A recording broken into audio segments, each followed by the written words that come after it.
Otro tema que también va a preocupar al gobierno, y es uno de los temas que vamos a tratar con nuestra invitada, que ya se encuentra con nosotros, la titular de la cartera de trabajo, es las decisiones que están tomando algunos sindicatos, entre esos el de la Unión Nacional de Educadores y la denominada Unidad Popular, que van a presentar precisamente este lunes un recurso de inconstitucionalidad, una demanda, porque efectivamente dicen que al reformar la normativa en el artículo 81 de la LOCEP, la Ley Orgánica del Servicio Público, se estaría violentando ciertos derechos de los trabajadores y elevando la jubilación de 60 a 65 años de edad, como se tenía establecido, entre otras reformas a propósito.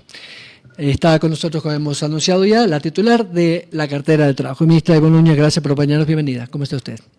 Muchísimas gracias por esta cordial invitación y a las órdenes siempre. Bueno, empiezo con esto último, ministra, porque claro, sé que van a haber algunas demandas de inconstitucionalidad, pero para que la gente se quede tranquila o conozca de primera mano, que usted es la fuente oficial de las políticas laborales y de relaciones tanto en el sector público como privado, ¿qué tanto afectaría la estabilidad de los servidores públicos, en este caso puntual que están demandando los servidores de la Unión Nacional de Educadores? Yo entiendo que han hecho una interpretación muy subjetiva a la eliminación del artículo 89 de la LOCEP, en razón de que señalan de que se rompe la estabilidad laboral al haberse derogado el artículo 89. Entiendo que no han leído la Ley Orgánica del Servicio Público y desconocen que el artículo 23 es el artículo pertinente en esta ley que señala textualmente que son irrenunciables los derechos de los y de las servidoras públicas, y en el literal A de este mencionado artículo 23 especifica justamente que gozan de la estabilidad laboral.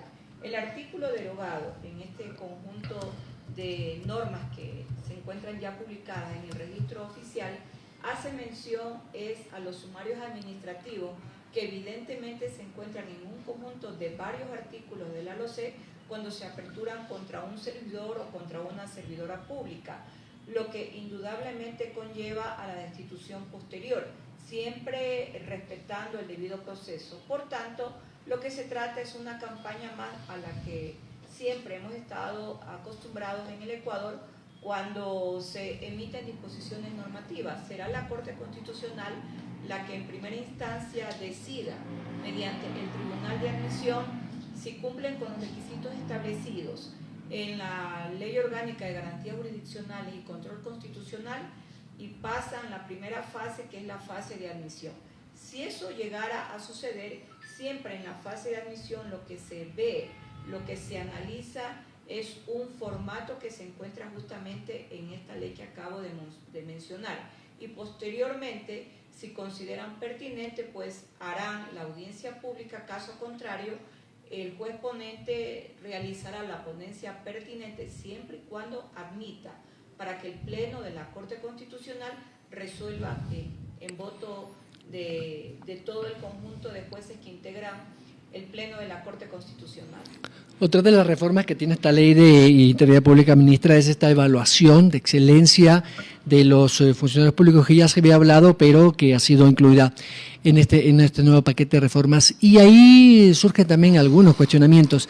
¿Cómo se va a hacer? Si va a ser por cada ministerio, si el ministerio rector, el de usted, hará una política pública para el gobierno central y o para todo el universo de instituciones y gobiernos autónomos descentralizados. Bueno, la ley le ha dado la facultad y la capacidad al Ministerio del Trabajo para que emita las normativas técnicas de cómo se tienen que hacer las evaluaciones, pero no hay por qué asustarse, porque el actual LOCEP, que se encuentra vigente desde el año 2010, plantea las evaluaciones periódicas a todos los servidores y servidoras públicas del Ecuador.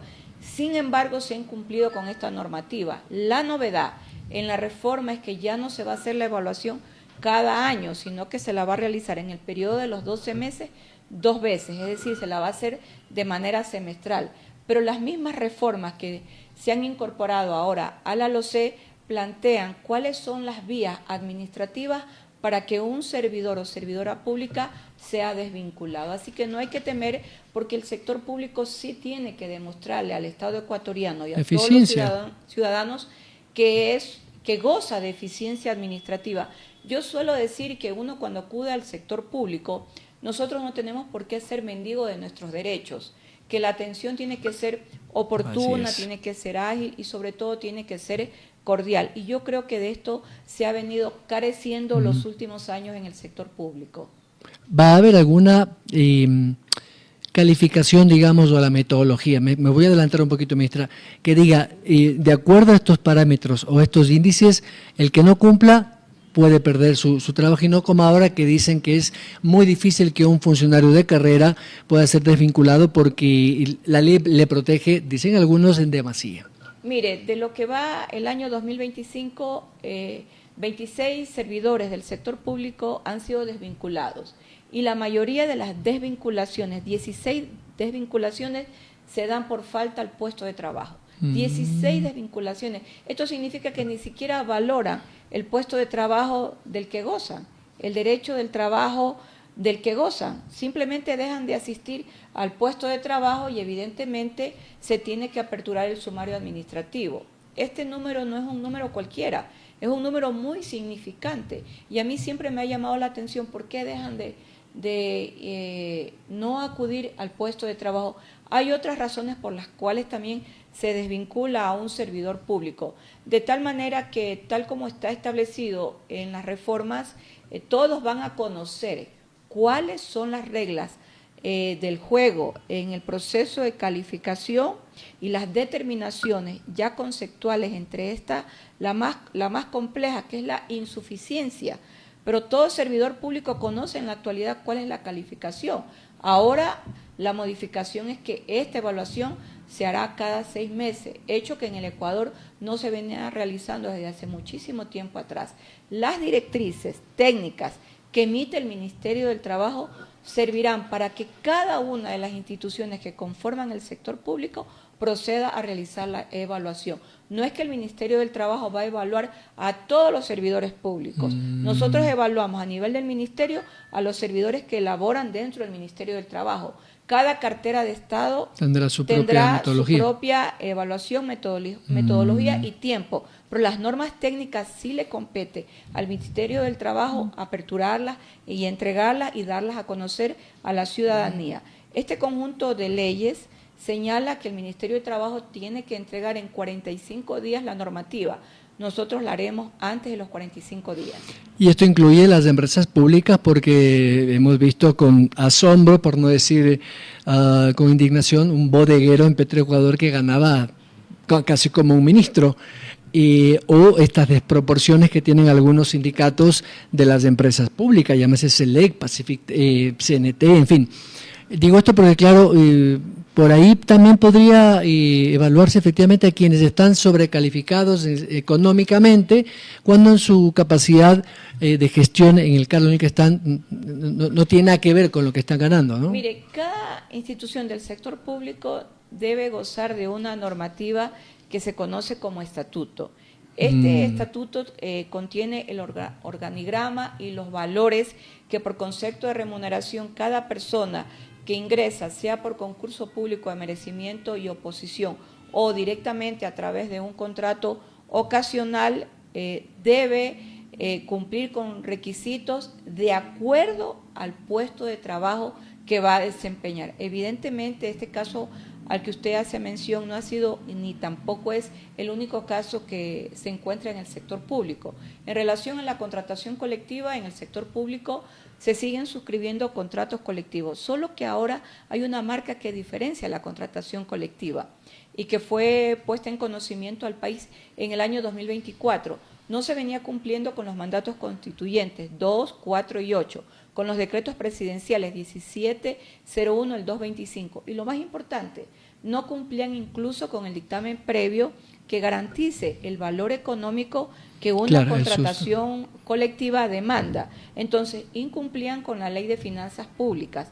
En este momento, de lo que va del año, se han firmado varios contratos en el sector público. Sí, vi que habían firmado unos. El último contrato, la semana pasada, se firmó en el Ministerio de Inclusión Económica y Social. Lo vi. Y estamos a pocos días de firmar un contrato colectivo en el Ministerio de Salud Pública y también estamos negociando ya el contrato colectivo con los trabajadores de Petroecuador, todos cumpliendo con lo que establece tanto los mandatos constituyentes, los decretos presidenciales y cumpliendo con el dictamen previo del Ministerio de Economía y Finanzas. Al que usted se refiere es el caso puntual SNL que generó todo ese inconveniente y que incluso después de lo que la Corte Constitucional ha decretado tendrán que devolver lo mal cobrado, digamos. ¿Ese es el único caso excepcional? Este es un caso en el que ya el Ministerio del Trabajo se encuentra coordinando con las principales autoridades y el equipo técnico y de recursos humanos de SNL, tal como lo determinó la Corte Constitucional, porque aquí se dio una particularidad. Trabajadores bajo el régimen de los OCE fueron trasladados al Código del Trabajo más la contratación colectiva.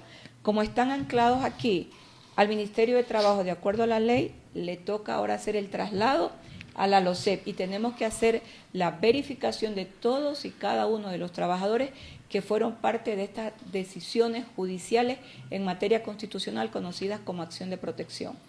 Ministra, hay otro tema que también generó mucha polémica hace un par de meses, que es esta famosa propuesta de reforma a la jubilación patronal. Se sentaron las partes, no llegaron a un acuerdo. Yo recuerdo muy bien que el presidente del FUD y de la SODOCUB conversaron una vez con nosotros en la radio y nos decía, es que si ya Ande deja tener el aporte del patrono, ya no es jubilación patronal, es cualquier cosa, entonces no es justo, decían ellos, ¿no?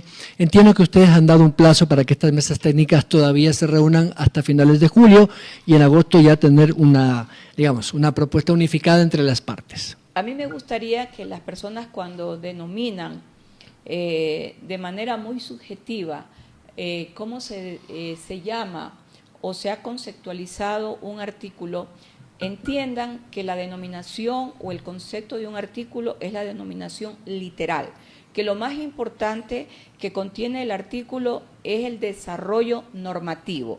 En el Ecuador, cuando nació el Código del Trabajo, nació esta jubilación, que era una especie de compensación en el momento en que surgió y entró en vigencia el Código del Trabajo.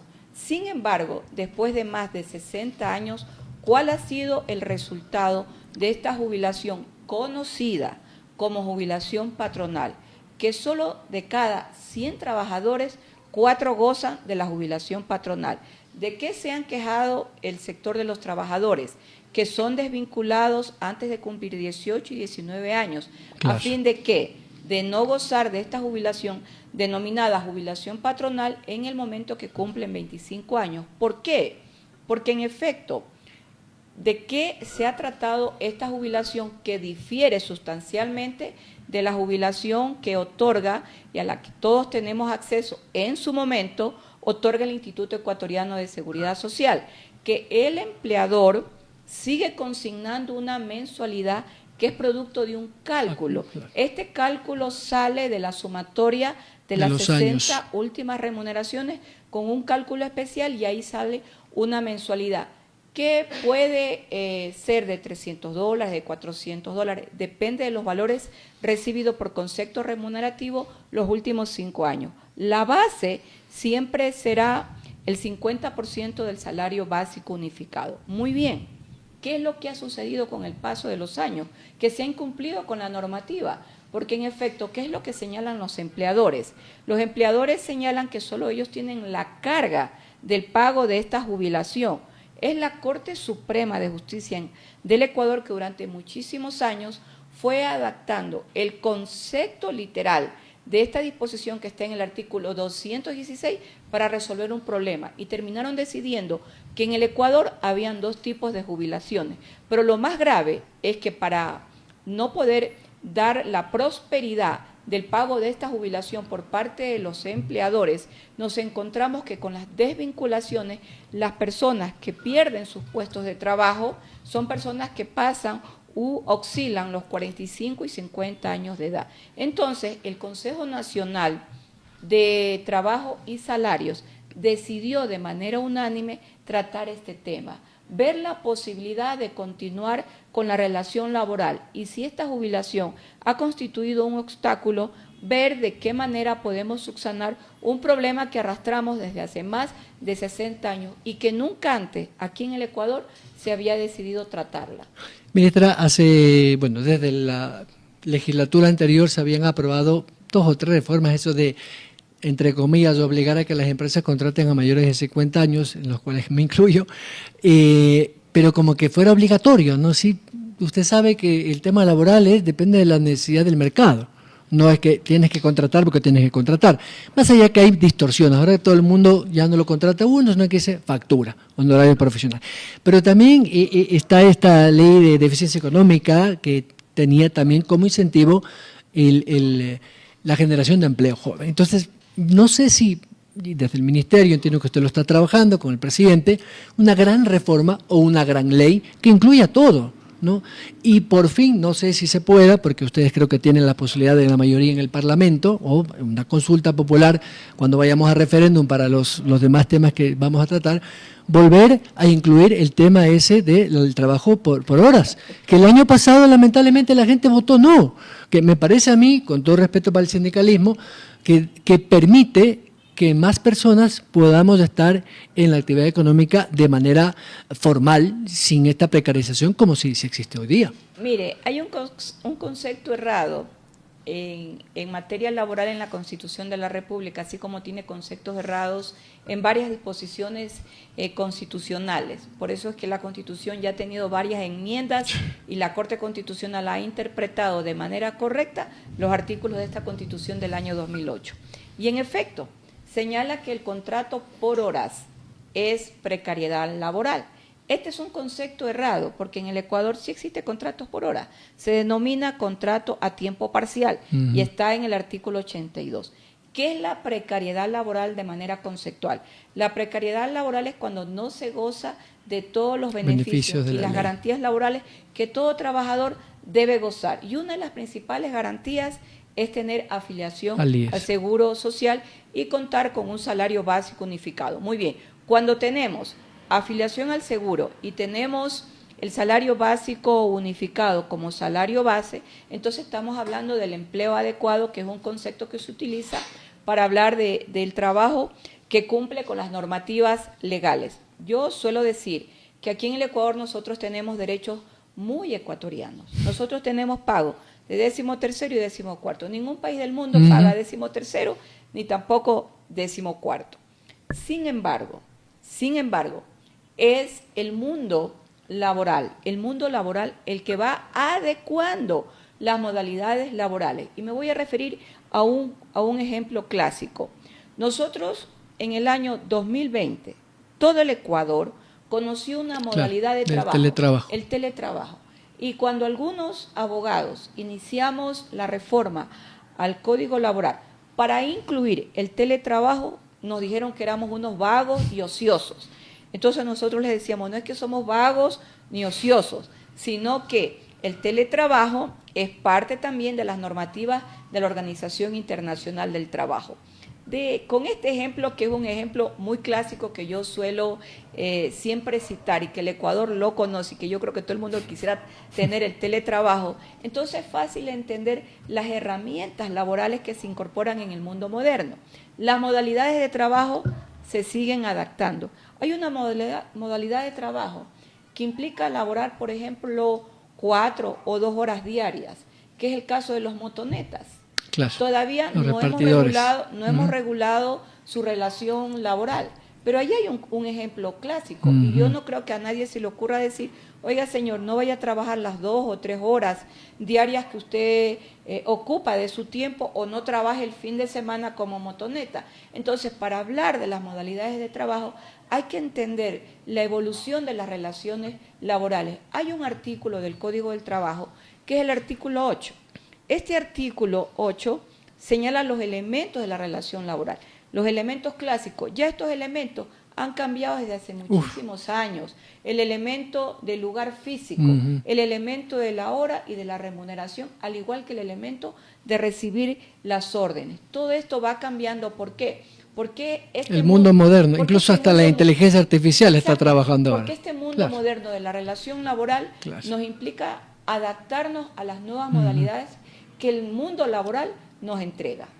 Ministro, estoy contra tiempo, pero le comprometo para que sigamos conversando a futuro, cuando ya tengan primero humo blanco en el tema de las reformas a la jubilación patronal y, por supuesto, ese gran paquete de reformas o nueva ley, la de contratación, en fin, que algún momento decíamos los ecuatorianos, porque ese vetusto, anciano y decrépito código laboral ya no da más. O sea, eso hay que archivarlo y votarlo al baúl de los recuerdos, y como digo, tienen mayoría en el Parlamento, seguramente lo van a poder hacer, pero será en otra próxima oportunidad. Gracias, ministra, como siempre, un gusto. Gracias a usted y siempre las órdenes para comparecer, porque es la obligación como ministra de Trabajo hacerlo siempre. Gracias a la ministra Ivonne Núñez, titular de la cartera de Trabajo, explicándonos ampliamente no solamente estas reformas que se han aprobado en la Ley de Integridad Pública, sino también de otros temas, la famosa y polémica reforma a la jubilación patronal